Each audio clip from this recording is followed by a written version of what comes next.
Hari saa 4 za mu gitondo ubwo abacuruzi n'abanzwe bakora ubushabitsi bari bahugiye mu mirimo yabo muri uyu mujyi wa Kamembe, amaze mu buryo busa n'ubutunguranye abantu babona umugabo uri kwigaragura mu muhanda. Bamwe babanje gukeka ko ari moto imugonze, mu gushidikanya kwinshi birangira bamugezeho ariko batangira kumva ibyo yivugiraga.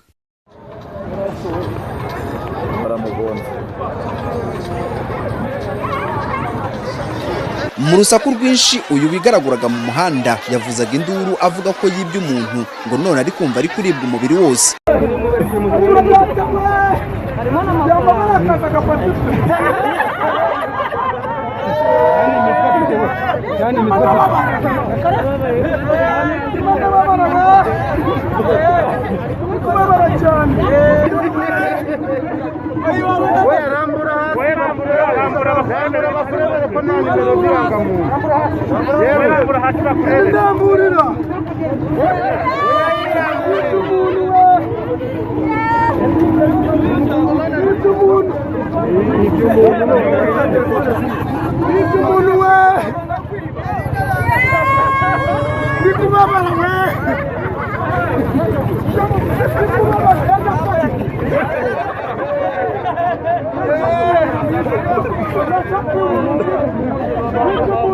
Nyuma y'iminota mike haje guhinguka umugabo ugaragara ko ari igikwerere, maze uyu wavugaga ko yarozwe n'uwo yibye yahise amuha ikofi yari yibye. Undi nawe akora mu mufuko y'ikoti imbere yambaye akura mu ihembe rito, maze ari kubita uwo mugabo ku kibuno ndetse no mu mugongo. Aho hasi yari aryamye yaje kuhazanzamuka abantu batangira kwiyamira.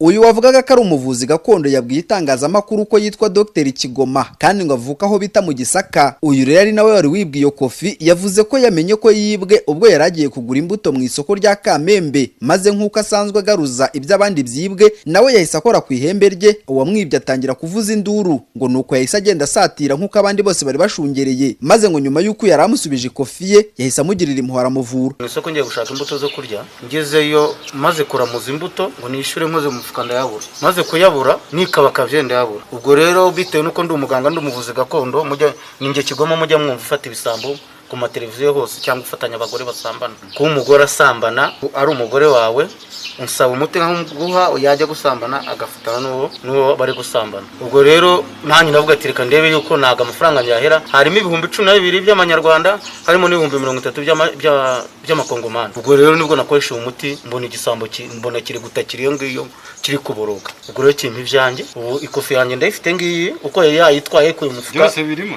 ngibi dore na sheke nkoresha ngiye kubikura byose niranga muntu nimwe yariri byose nimwe byari biri. Dore amafaranga ngaya y'amakongomani ngaya. Ngewe ndi umunyagisaka, Gisaka nago tujya twibwa. Abantu bari uruvunga nzoka muri uyu mujyi bashaka uyu mugabo kugira ngo abafashe kugaruza ibyabo byibwe. Uwo mwanya polisi yahise hahinguka maze ifata uyu mugabo wavugaga ko ari umuvuzi gakondo imuvana mu ruhame. Icyakora yahise arekurwa yurira motarata. Aha mu karere ka Rusizi hasanzwe hamenyerewe ikita gushambagiza, aho umuntu ashobora kwibwa maze akajya ku muvuzi gakondo akamufasha kugaruza ibye byibwe byose.